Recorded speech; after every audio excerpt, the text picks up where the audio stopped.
Hello guys, welcome to our channel power of movie lover and this is Venky. Prabhas ఎప్పుడైతే Baahubali series చేశాడో అప్పటి నుంచి normal క్యారెక్టర్లు చేయడం మానేశాడు. రాముడిగా కర్ణుడిగా పెద్ద ఆస్ట్రాలజర్ గా ఇలానే చూసాం. బట్ ప్రభాస్ కి ఫ్యాన్స్ ఎక్కువగా ఉంది యూత్ లో. కెరీర్ మొదటి నుంచి ప్రభాస్ స్టార్ అయింది యూత్ ఫాలోయింగ్ తోనే. Prabhas action, dressing style, hair style and body language ఇవన్నీ కూడా ఫ్యాన్స్ కి important. But larger Dhan life characters ని చేస్తూ రావడంతో ఆ వింటేజ్ ప్రభాస్ ని ఇన్నాళ్ళు మిస్ అయ్యాం. అసలు మొన్న టీ షర్ట్స్ అండ్ ఆ hair style, rebel T shirts and మిర్చి షర్ట్స్ అప్పట్లో ఏ రేంజ్ లో ఊపేసాయో ప్రత్యేకించి చెప్పనవసరం లేదు. బట్ ఇప్పుడు ఒకసారి వాటి గురించి ఆలోచిస్తే రీసెంట్ టైమ్ లో అలాంటి ట్రెండ్ ప్రభాస్ సినిమాల్లో ఎక్కడా కనబడదు. రాధేశ్యామ్ అంటూ లవ్ స్టోరీలో యాక్ట్ చేసినా కూడా అందులో విక్రమాదిత్య అనేది నార్మల్ క్యారెక్టర్ కాదు. బట్ ఫైనల్లీ అలాంటి ఒక వింటేజ్ లుక్ తో మన ముందుకు వస్తున్నాడు ప్రభాస్. యూత్ఫుల్ సినిమాలు తీసే మారుతి డైరెక్షన్ లో రాధేశ్యామ్ మూవీ ఓకే చేశాడు. షూటింగ్ చాలా వరకు ఫినిష్ అయింది అండ్ ఈ రోజు మూవీ నుంచి గ్లిమ్స్ రిలీజ్ చేసింది ఈ movie team, that to without delay. So అసలు ఈ గ్లిమ్స్ ఎలా ఉందో, ఎప్పటి నుంచో చూడాలనుకుంటున్న ప్రభాస్ ని చూడగలమా లేదా, బాక్స్ ఆఫీస్ దగ్గర ఎంతవరకు వర్కౌట్ అవ్వచ్చు, ఫస్ట్ ఇంప్రెషన్స్ ని ఈ వీడియోలో మాట్లాడుకుందాం పదండి. అంతకంటే ముందు ఒక చిన్న రిక్వెస్ట్, మన ఛానల్ ని కొత్తగా ఎవరైనా విజిట్ చేస్తుంటే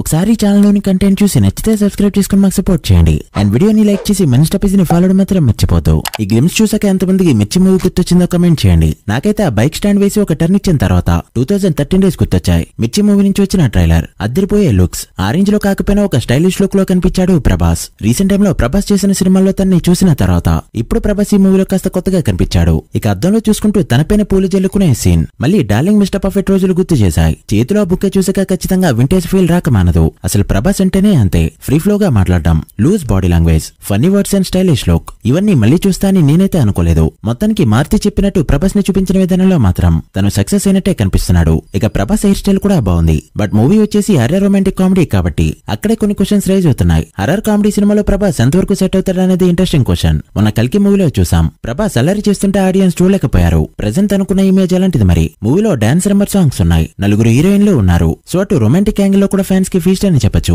గ్లిమ్స్ లో ఒక డైలాగ్ నైనా రిలీజ్ చేస్తుంటే బాగుండేది. బట్ మూవీ రిలీజ్ డేట్ ని అనౌన్స్ చేయడం నిజంగా గుడ్ థింగ్. 2025 ఏప్రిల్ 10th మూవీని లాక్ చేసుకున్నారు. ఈ మధ్య కాలంలో పెద్ద హీరోల సినిమాలు ఏవి కూడా సమ్మర్ ని సరిగ్గా క్యాష్ చేసుకోవట్లేదు. బట్ చాలా సినిమాలు నెక్స్ట్ సమ్మర్ కి రాబోతున్నాయి. అందులో ఫస్ట్ గా కర్చీఫ్ వేశాడు మన డార్లింగ్ ప్రభాస్. ఏమాత్రం టాక్ వచ్చినా 500 కోట్లు అనేది కేక్ వాక్. పేరుకిది సింపుల్ మూవీని ప్రమోట్ చేస్తున్నా కూడా రిలీజ్ అవుతుంది 5 లాంగ్వేజెస్ లో. ఏమాత్రం వర్కౌట్ అయిన బాక్స్ ఆఫీస్ మరోసారి షేక్ అవ్వాల్సిందే. అటు మారుతి కెరీర్ కూడా గాడిలో పడుతుంది. So hope for the best. Glimpse నాకైతే డీసెంట్ గా అనిపించింది. మీకెలా అనిపించిందో కమెంట్ చేయండి. So guys, that's the video. ఇది రాజేశ్యామ్ గ్లిమ్స్ పై మా ఫస్ట్ ఇంప్రెషన్. ఈ మూవీ డే 1 వరల్డ్ వైడ్ గా ఎంత నెంబర్ పెడుతుంది అనుకుంటున్నారో కమెంట్ చేసి వీడియో నచ్చితే లైక్ చేసి మీ ఫ్రెండ్స్ అండ్ ఫ్యామిలీ మెంబర్స్ కి షేర్ చేయండి. మరొక ఇంట్రెస్టింగ్ వీడియోతో మళ్ళీ కలుద్దాం. అప్పటి వరకు signing off, power of movie lover. Thank you.